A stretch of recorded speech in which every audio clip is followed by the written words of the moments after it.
Hello, welcome to Imperian's Oracle. Today we're going to be doing a free form reading, which means we're just going to see what comes out. I don't have any prearranged questions or anything like that. Okay, let's just see. Let's see what we got.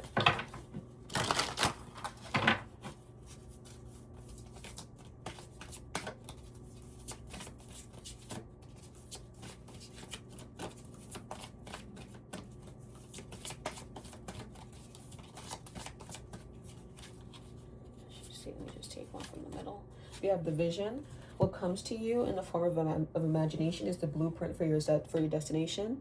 What is in your heart is meant for you. So you could be a creative, or you could just be someone who's always had a very big imagination. And I'm looking at the top of this card from this other deck I have over here. It says rewiring the nervous system. So maybe for you in the past, your imagination was something that was healing. Maybe it allowed you to escape what was going on in your day-to-day life. But your imagination is really important to you. Let me just see what this says in the back. I find strength in surviving my traumas. Yeah, so you've gone through a lot in life, but you're still here and you're still pushing through, which is really beautiful. I'm not going to look at any more from this deck, but the next card says honoring adversity. It says a fire reveals a path of renewed direction once the burning is complete.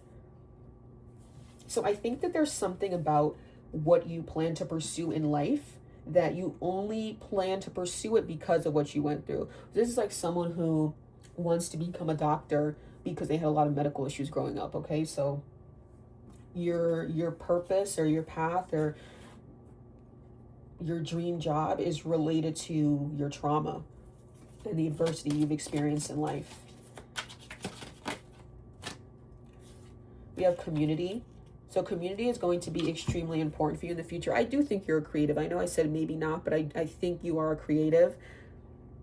But your creativity is intertwined with something else. So this could be someone who you're very artistic, but you're also good with technology. You're very artistic, but you're also really good at, I don't know, like fixing sinks or some shit. You know what I mean? It's like you are very multifaceted. And I think that if people learned more about what it is you can do, they'd be like, wow, you can do this, but you can also do that. I've never heard of that before.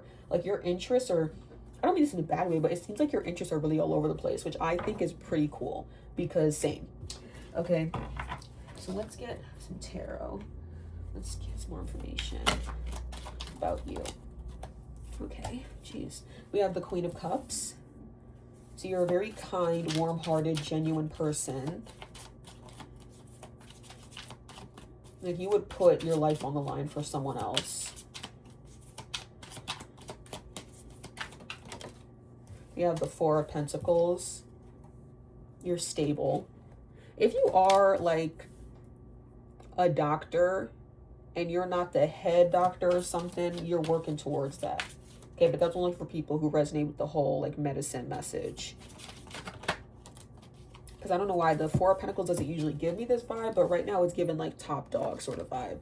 Like the type of person people come to for advice because they've been around the block. Like they've done this a time or two. We have Five of Wands, King of Swords. When we talked about community earlier, I feel like you are sort of like a spokesperson or you're a leader of a community. Like this is giving the energy of someone who connected with people who've gone through similar trauma as them or connected with people who are interested in the same things as them, and you're sort of like their leader. Okay, that's what this feels like.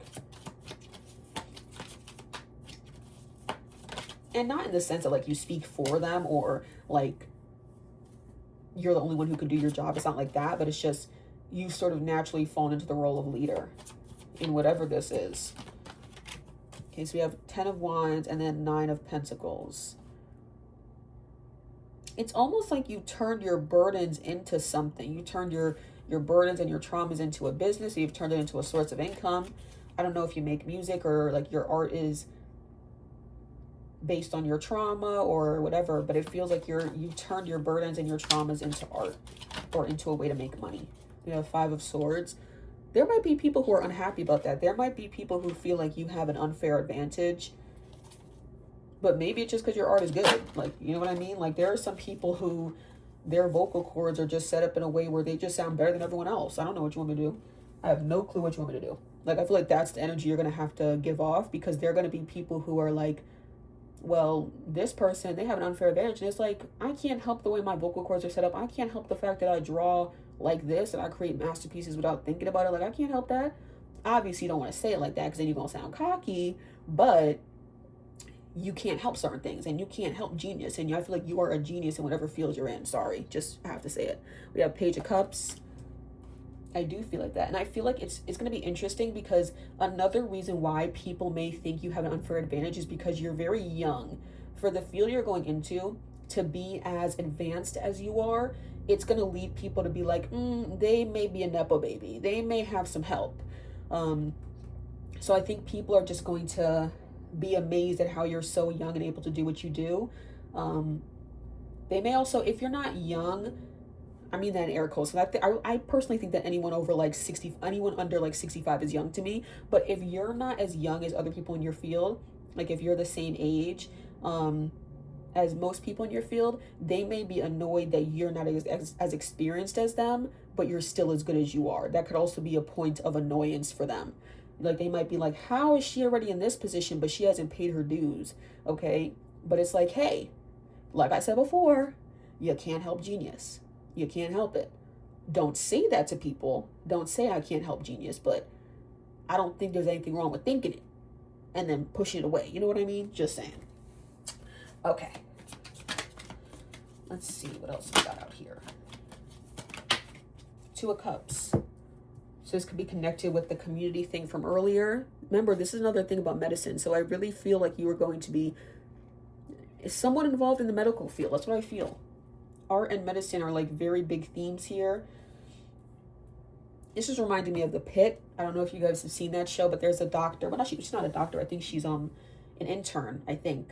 But she was in medical school when she was like a really young teenager, like not even 18 or anything like that. Was younger than that when she was in medical school. So this sort of feels like that. But you're going to meet people who understand you. You're going to meet people who understand that you have a right to be where you are. So please try to not let imposter syndrome take over, okay? Ooh. I was gonna get a advice card. The first card is surrender negative thinking. You have control over your thoughts. When negative thoughts surface, say thank you for sharing and quickly refocus on positive affirmations. I keep telling myself that I want to take this card out of this deck because I am not the type of spiritual person who believes that there's anything wrong with like negative thinking. Obviously, there's a difference between having a negative thought and having really nothing but negative thoughts, but I don't see an issue or like an inherent issue with having negative thoughts. Like, you don't have to push every negative thought away. And in fact, I have found personally that when I try to fight my negative thoughts, it makes them stronger. So you have to allow yourself to feel it. I really want to take this card out of this deck because I keep pulling it and it's like I then have to keep explaining that I don't believe it, or that it just doesn't align with my own practice. But yeah, if you have negative thoughts like, oh, I don't belong in this community or I don't belong in this workplace, allow yourself to feel these feelings. Dig into why you feel that way. But don't let that framework, don't let that idea change how you show up in the world. Do not let that idea convince you that you need to make yourself small to make other people feel better, okay?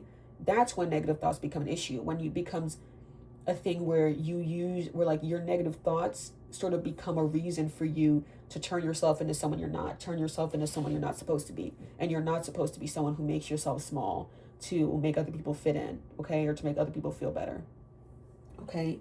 Obviously, you don't want to brag about your accomplishments. Like, you're okay. It's okay for you to say that what you've done, but you don't seem like a braggadocious type of person. But don't hide your accomplishments. Don't hide the fact that you are in this business or this community and you're so young. Don't hide the fact that you're inexperienced, but you still got it. Like, you don't have to hide that. You don't have to shout it from the rooftops, but you also don't have to hide it, okay? I'm so proud of you. Thank you so much for watching this video. This is Inexperienced Oracle, signing off. Bye.